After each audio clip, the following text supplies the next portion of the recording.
All right, Beth, thanks. Well, tonight marks 5 years since a deadly church bus crash that killed 8 people in Jefferson County. The crash involving an SUV, a tractor trailer, and the bus closed I-40 for hours. The bus was carrying a senior adult group back from a Christian conference to their church in North Carolina. First responders still remember that horrific crash site, and 10 News reporter Cole Sullivan shows us how church vehicles are still among the least regulated. It's a scene that's seared into Steve Williams' memory. When you say bus wreck, I can see those moments in time.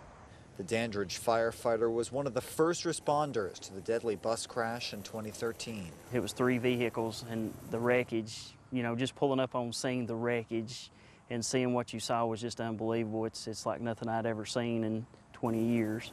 The images were horrific.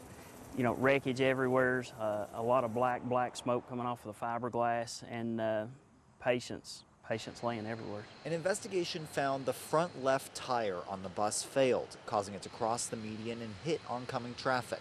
A lawsuit with the tire company was settled earlier this year, but church vehicles are still among the least regulated on the road.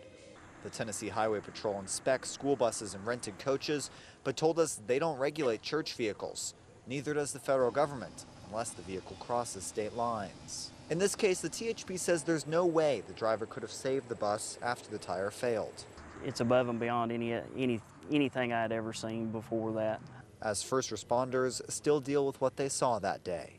You immediately, when you start thinking about it, you start looking back and you start remembering what it looked like when you arrived on scene, and things that you had to do and things that you saw other people do, and everything sort of comes back to you. In Dandridge, Cole Sullivan, WBIR 10 News.